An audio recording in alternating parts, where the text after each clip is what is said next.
కొంతమంది కొడుకులు ఎలా ఉన్నారంటే పక్క వాళ్ళతో పోల్చి అమ్మ నాన్నని బ్రతుకుండగానే చుక్కలు చూపించే కొడుకులు ఉన్నారు.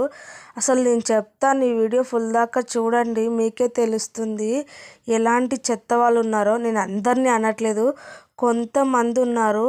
అంటే 1000లో 1% అయితే ఉన్నారు ఖచ్చితంగా చెప్పగలను. ఎందుకంటే నేను చూశాను కాబట్టి చెప్తున్నాను. అయితే వాళ్ళు నిన్ను కని పెంచి పెద్దగా చేసి 3 పూటల అన్నం పెట్టి కడుపు నిండా ఎలాంటి లోటు లేకుండా నీకు ఇష్టం వచ్చిన బట్టలు ఇప్పించి నిన్ను మంచి పెద్ద చదువులు చదివిపించి ఇప్పుడు నువ్వు మంచి నెలకు ₹1,00,000 సంపాదించి జాబ్ చేస్తున్నావు అంటే అదంతా ఎవరి వల్ల? నీ అమ్మ నాన్న వల్లనే. వాళ్ళకి అంత ఆస్తులు ఉన్నాయి, నాకు వాళ్ళు అంత ఇచ్చిర్రు, వీళ్ళు ఇంత ఇచ్చిర్రు, వాళ్ళ అమ్మ నాన్నలు. మీరేం సంపాదించారు, ఏం పెట్టారంటే కుక్కను చూసి నక్కాత ఎప్పుడు పెట్టుకోకూడదు. దాని లైఫే నాశనం అవుతుంది, అది గుర్తుపెట్టుకో. వాళ్ళకున్నంత వాళ్ళకుంది, నీకున్నంతలో నీకే ఉంటుంది. అంతేగాని పక్క వానితో పోల్చుకోవద్దు. వాళ్ళు కడుపు నిండా 3 పూటలు అన్నం తినగలుగుతున్నారంటే వాళ్ళ తాతలు ముత్తాతలు సంపాదించిన ఆస్తులు పెట్టుకొని వాళ్ళ దగ్గర ఆస్తి ఉండొచ్చు. మీ అమ్మ మీ నాన్న దగ్గర ఎవ్వరు సంపాదించిన ఆస్తి లేదు కాబట్టే నిన్ను వాళ్ళు కూలి పని చేస్తూ నిన్ను బ్రతికించుకుంటూ అలాగే నిన్ను మంచి స్థాయికి రావాలి, నా కొడుకు నాలాగా కూలి పని చేయొద్దని నీకు మంచి స్థాయికి చదివించి నిన్ను మంచి స్థాయిలో పెడితే ఇప్పుడు నువ్వు మందిని చూసి నాకు ఆస్తి లేదు, నేను ఇదే కష్టం చేయాలా, నేను ఎప్పుడు కూడేయాలి, ఎప్పుడు సంపాదించుకోవాలి అంటే సంపాదించు, ఏముంది. ఇప్పుడు 1,50,000 వస్తున్నాయి, తర్వాత సంపాదించుకోలేవా? ఇంకా నీకు అంత దూల అనిపిస్తే నువ్వు సంపాదించుకొని నీ కొడుకులకు ఎన్ని కోట్ల ఆస్తి ఇస్తావో చూపించు వాళ్ళతో.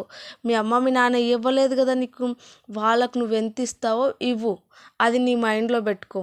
అంతేగాని ఏదో కుక్కను చూసి నక్కాత పెట్టుకున్నట్టు వాళ్ళ దగ్గర అంత ఆస్తులు ఉన్నాయి, మా ఫ్రెండ్స్కి ఇంత ఆస్తులు ఉన్నాయి, నాకు ఏం లేవు, మీరు నన్ను ఎందుకు అన్నారంటే వాళ్ళు ఎందుకు అన్నారో నీకు తెలీదా?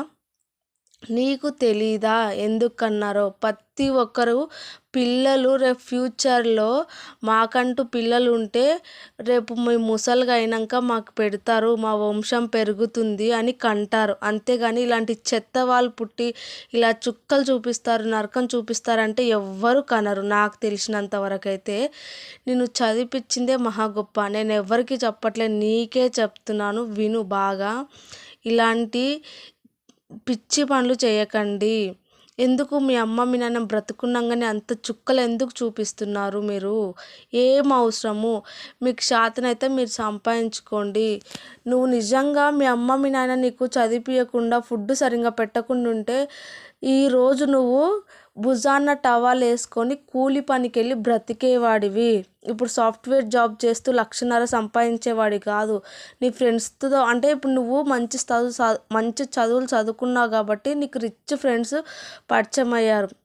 అదే నువ్వు ఎలాంటి చదువు చదువుకోకుండా కూలి పనికి పోయింటే అలాంటి కూలి పని వాళ్ళే నీకు ఫ్రెండ్స్ అయ్యేవాళ్ళు. అప్పుడు తెలిసేది నీ బతికేందో. అలా మీ అమ్మలు నీకు చేయకుండా వాళ్ళు మంచిగా చదివించి మంచి రిచ్ లైఫ్ ఇస్తే నీకు నువ్వేమో వాళ్ళని ఇంకా అనగతొక్కుతున్నావు. ఏ చెట్టుకు అంతే కాయలు పూస్తాయి, అన్నే కాయలు వస్తాయి. అంతేగాని వాళ్ళలాగా నాకు పెద్ద పెద్దగా ఆస్తులు కావాలి, పెద్ద పెద్ద లైఫ్ కావాలి, రిచ్గా బతకాలి అంటే అది కాని పని. నీ లైఫ్కి ఏం రాసి పెట్టుందో అంతవరకే వస్తుంది. మిగతా వాళ్ళతో నీకెందుకు? నీ బ్రతుకు నువ్వు బ్రతకడం నేర్చుకో. పాపం వాళ్ళకు బ్రతుకుండగానే చుక్కలు చూపించకండి. ఈయన అయితే పాపం వాళ్ళ అమ్మ నాన్నకైతే చుక్కలు చూపిస్తున్నాడు. నాకు ఆస్తి ఏమి ఇవ్వట్లేదు, మా ఫ్రెండ్స్కి చాలా ఆస్తుండ్రు, వాళ్ళు మంచిగా బ్రతుకుతుర్రు, వాళ్ళు అమెరికాకి పోతున్నారు, నాకేం లేక నేను ఇక్కడనే పడిచేస్తున్నాను, నా పిల్లలతో నేను వాళ్ళని చదివించుకోలేకపోతున్నానంటే నువ్వే చదివించుకోలేనివి నీ అమ్మోళ్ళు నీకు చదివించారు, అది గుర్తుపెట్టుకో. 3 పూటలు అన్నం పెట్టి. అయితే ఆ అబ్బాయి అయితే వాళ్ళ అమ్మ నాన్నని కొట్టేసి పాపము అన్నం పెట్టకుండా బయటికి పంపించేస్తే వాళ్ళు ఎక్కడనో బస్ స్టాండ్లో అడుక్కొని తిని బ్రతుకుతున్నారు. ఇలాంటి చెత్త వాళ్ళు ఉన్నారు. నేను చూశాను కాబట్టి చెప్తున్నాను. దయచేసి ఇలా ఎవ్వరు చేయకండి. కావాలంటే మీరు సంపాదించుకోండి, మీరు సంపాదించుకోండి, మీ పిల్లలకు పెట్టుకోండి. అంతేగాని మీ అమ్మ మీ నాయనల్ని ఎందుకు సతాయిస్తారు, ఎందుకు టార్చర్ పెడతారు, ఎందుకు బాధ పెడతారు? మీకు చేత కాకపోతే వదిలేయండి. అంతేకాని వాళ్ళకి తిండి పెట్టకున్నా సరే కానీ వాళ్ళని బ్రతుకుండంగానే చుక్కలు చూపించకండి. మిమ్మలను వాళ్ళు మంచిగా పెంచి అప్పుడే కష్టపడ్డారు. ఇప్పుడు పైకి పోయేటప్పుడన్నా కనీసం ఈ వయసులోనన్నా వాళ్ళకి కొంచెం మనశ్శాంతిగా ఉండనియండి, మనశ్శాంతిగా బ్రతకనివ్వండి. వాళ్ళైతే మీకోసం కంటి నిద్ర లేకుండా, తిండి లేకుండా అప్పుడే చుక్కలు చూపించరు. ఇప్పుడు దేవుని దగ్గరికి పోయే వయసు వచ్చింది వాళ్ళకి. ఇప్పుడన్నా మనశ్శాంతిగా బ్రతకనివ్వండి. ఇలా చుక్కలు చూపించకండి ప్లీజ్.